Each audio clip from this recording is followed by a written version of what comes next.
Chapter 27, Aaron Hakimian. Young man, we've been waiting nearly a half hour, the Dumbledore tells me. You promised to set up the card table for us. We'll get to it, I tell her. We're busy. This old bat has a voice like screeching gears on a truck with a bad transmission. You don't look very busy to me. You're just standing around the snack cart eating the cookies you're supposed to be passing out. Which is a big job, Bear pretends to be outraged. You expect us to do it on an empty stomach? Chill out, I advised Dumbledore. 5 more minutes. It goes without saying that the community service at the Great Bear Motel is about as much fun as sticking your hand in a garbage disposal. The one good thing is you get to mess with the residents. She's been bugging us half the morning to set up an extra card table in the rec room so she and 3 of her other blue hairs can play bridge. We've been having a few laughs, seeing how long we can blow her off. 5 minutes, try 5 hours, maybe 5 days. If she doesn't like it, let her set up her own card table. She's built like a sumo wrestler. In frustration, she retreats into the rec room, and Bear and I crack up. Oh, we'll do it for her eventually, right before her head explodes. That's the art to it, picking the moment to give in just when she's about to report us to the nurses. We help ourselves to more cookies, but Bear tries to hog the last chocolate one, and we end up down on the floor fighting for it and laughing like crazy.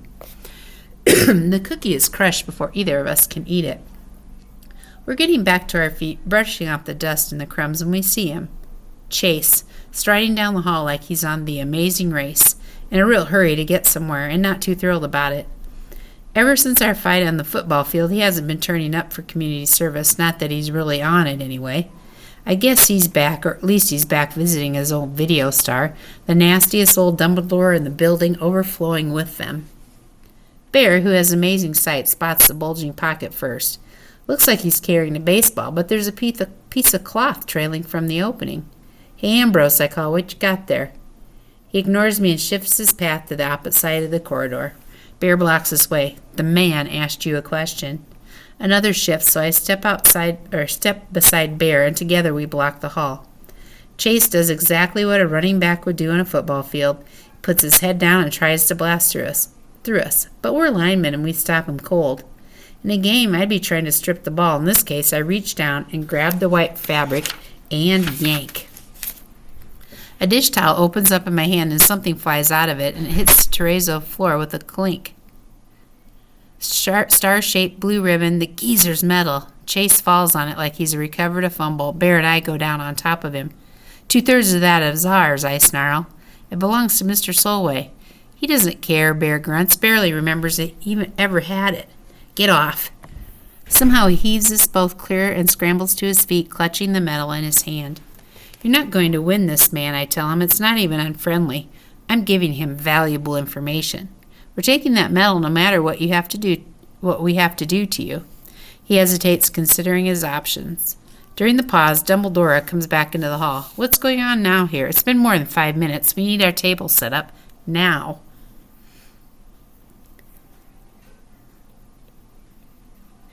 Oh, I'll do it, offers Chase, grabbing the opportunity to get away from us. The metal concealed in his fist, he escorts Dumbledore back into the rec room. Bear starts to follow them, but I hold him back. Too many witnesses, man. Be patient. He can't stay in there forever. We watch like hawks from the doorway, figuring he might try to stash the metal and come back for it later when we're not around. It's in his right hand. He never opens those fingers while he's setting up the folding table and chairs. Keeps one eye on us.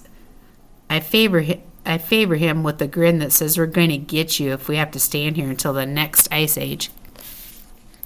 He's toast, Bear whispers triumphantly. The only way out of the room is through us. The Dumbledores in the rec room are fawning over Ambrose like he just saved the world from Lex Luthor or something. They love him as much as they hate us. It's enough to make you barf.